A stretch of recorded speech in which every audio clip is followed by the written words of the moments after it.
How's it going, everyone? It's Blake here from ChessPathways.com playing some more Blitz chess today. This one started out as a modern defense, just to quickly recap, e46, d4, g6. I chose to play this bishop g5 line that's not too common. We can take a look after the game and analyze it more. But here we go. Black wants to play c5 in this kind of position, so I have to watch out for that. I know there's even some lines where white can play a quick early a4, like a4, b4, knight d5.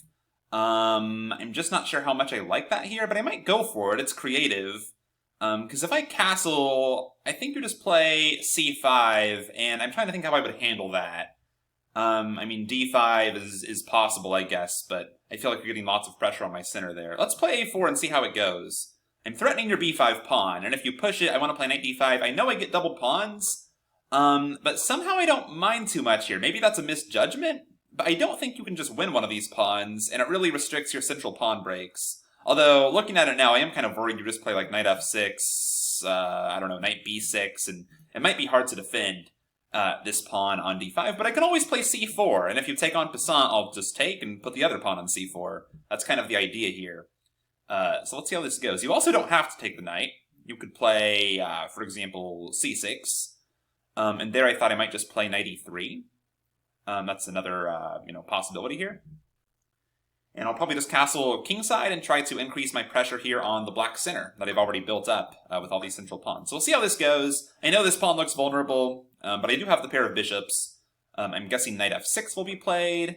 Oh, okay, you don't want to play knight f6. I guess I'll just play c4 right now then and make sure this pawn stays defended.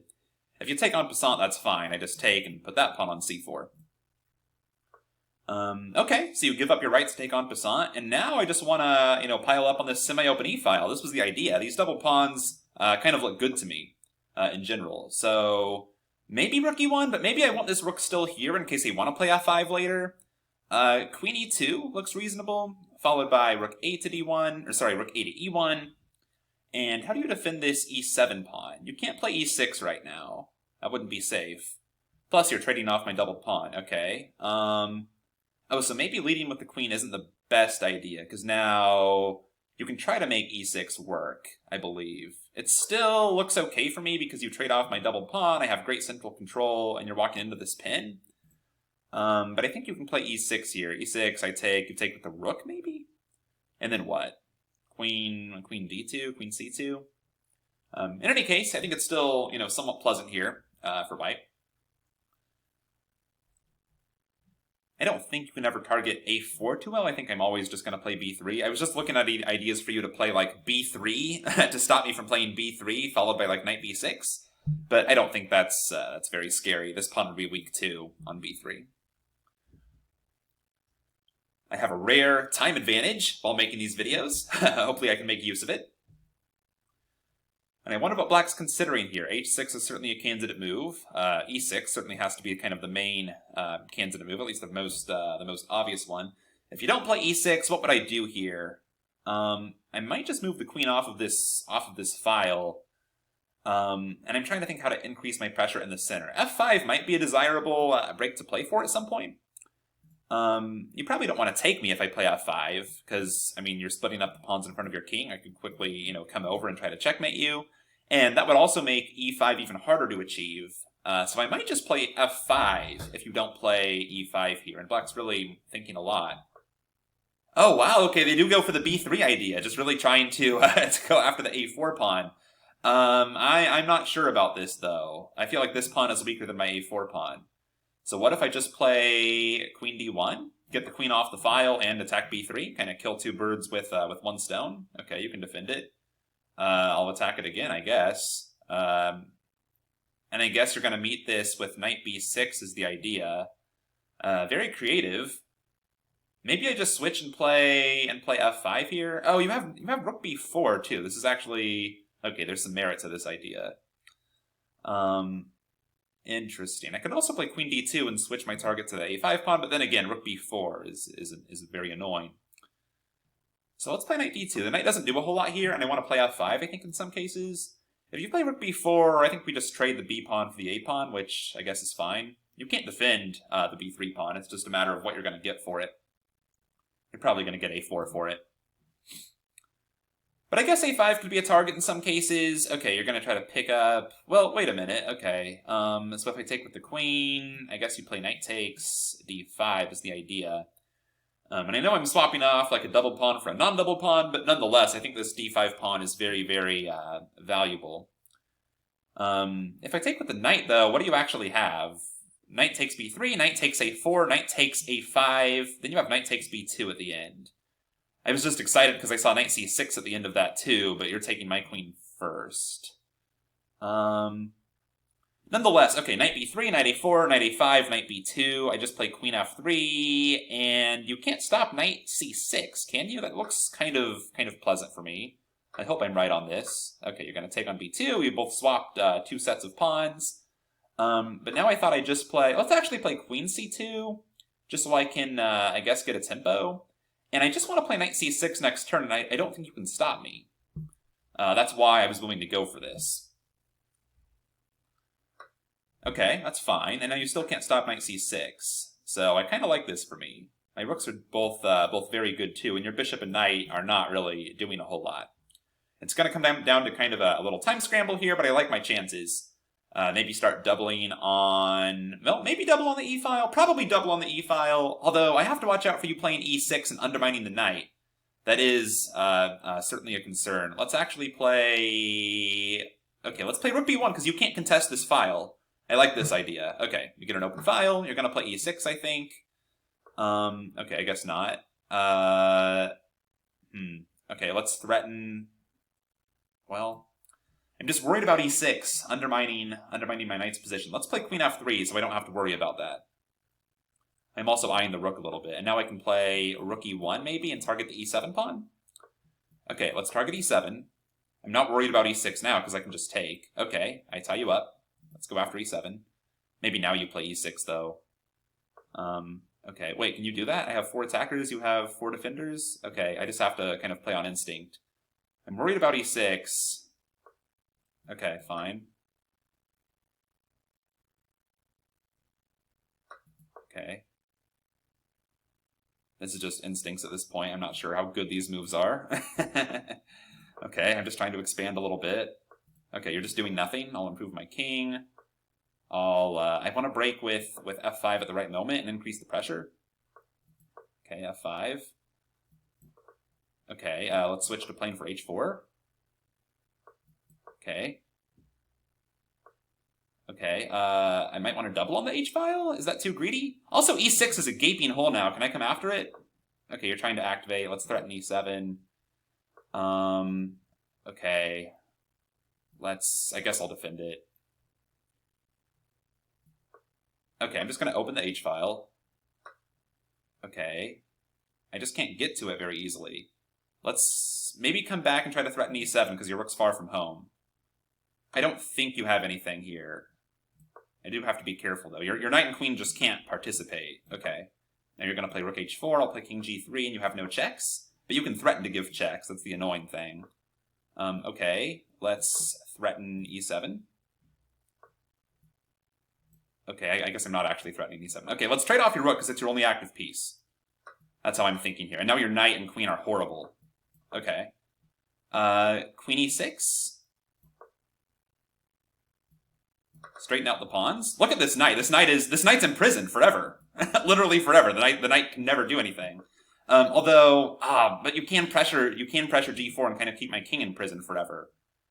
I might have kind of misevaluated this. Okay, well you can't run the king because e7's going to fall. Okay, let's tie up your knight for the time being. There's got to be some sacrifice that wins, right? Oh, I'm kind of scared of how active this king is getting. And now you're going to mix threats against my g4 pawn, possibly. Wow, this is crazy. I have plenty of time now, surprisingly. What sacrifice do I want to make work here? I can't defend my g4 pawn. How are you wriggling out of this? I want to sacrifice for like the f6 pawn, but how do I do it? Okay, I just have to do nothing. And you can't move the knight as long as I'm attacking e7. I'm just going to gain some time and shuffle. Let's put some time back on my clock. Shuffle around. I'm not sure if this is the best way to shuffle. I might want to play c5 too. But here, okay, the knight's good on f7. It stops your knight h6 idea. This is good. And let's play c6 and run the king in here. Can I outflank you? I'm not sure. I'm really not sure. You're like in Zugzwang almost. Okay, you have to give way. I come in. Now can I mix threats somehow? I'm just not sure. I want it to be, well, where do I want to sacrifice something? There's no good one, is there? What if I sacrifice on d6 at the right moment? I don't think so, though. Knight d6 and c7, does that win? I think it wins. Okay, so you decline it, of course. Now I go pick up c7. You can defend it now. That was probably the wrong route. Okay, let's defend my pawn. Now you have a passed pawn. Okay. Can I run the king back? This is a crazy endgame. Very exciting. Oh, no, you swap. Well, I think you swap and win, don't you? I think I just blundered. Yeah, I can't defend the g-pawn. Wow, and I managed to lose this. Okay, wow. Let's actually hop over to the analysis board and check this out after an 81 move game. All right, so over on the analysis board here, let's take a look. Self-analysis. That endgame was very, very interesting. I felt like it was winning for me at some point, but I walked into that little knight fork, and black got the favorable king and pawn endgame. I know I could have just made a draw by just shuffling, but I thought I could win. Okay, so I think this is an interesting idea, just playing knight d5 and letting black double the pawns. I'm curious just to quickly see if it's been played before. Okay, no one's ever played this. The computer thinks it's okay for white. I didn't think a5 was the best reaction. I thought black could maybe go after this pawn right away with like knight f6. And I'm not too sure how I would have handled this. Maybe so. Okay, bishop c4 gets hit with knight b6. I wonder if maybe I just have to play this as like a sacrifice and just play f5 here and start thinking about breaking through before black can castle, because they're still really cramped. I don't know, it's interesting. Even if black can win this pawn, I'm not totally convinced this is bad. But in the game, I was actually pretty happy with this kind of middle game. These double pawns are very good, they restrict black's play. Black actually played this b3 idea that I thought was very unlikely to be seen. I anticipated it, as you heard, but I didn't think black would go for it. But I think this kind of favored me. This leads to kind of a forcing line where we both pick up the a and b pawns. But the knight's very good on c6, and it stayed there for kind of a large portion of the game there. Later on, skipping ahead, you could definitely analyze this. Maybe play some training games from this position. I think it'd be very interesting. I liked my idea later on to swap off rooks. Also very good, a kind of instructive moment here. I play f5 trying to break through. After black plays g5, now h4 is the new pawn break. So I switch to trying to open up the h-file. And after black activated their rook, I liked this idea I had to swap rooks at this moment because that was their only active piece. And now their knight and queen are very, very passive. Now, I'm sure that white is much better here. I'm going to see if the computer agrees. Not that I fully trust it in this kind of position. But yeah, white's certainly much better. I'm not sure if trading queens was the best option for me here, even though it straightens out the pawns, because without queens on the board, I have to be more aware of threats to the g4 pawn. Whereas if I keep queens on the board, it's going to be very hard for black to meaningfully threaten this pawn, and that means their knight's just in prison forever. So after I exchanged queens, I got excited because I saw their knight's in prison. But it can mix threats, it can make threats to the g4 pawn and kind of keep one of my pieces, forced to guard that pawn as well. So I wonder how to win this for white. Certainly a very good training position here. Set this up against a computer, play it for both colors, and you're going to learn a lot about this endgame. I know I would as well. But in the game, I knew that I could maybe make some knight sacrifice work at the right moment, and I eventually found one after shuffling around for a bit, gaining some time on the clock. I eventually found this sacrifice after I walked your king in, to take on d6 and make a passed pawn, but of course you can decline this sacrifice. And I'm sure I mishandled this after you did. I feel like this might still be very good for me. Maybe I should play here knight e4, just threatening to sacrifice on f6 next, and also kind of keep your pawn in check. I think this might be promising. I think knight takes f6 is an immediate threat as far as I can see. I'm just curious what happens on like king b8. What if I just do it right now? Can I do this? Takes, c7. I mean, I can, right? This just wins.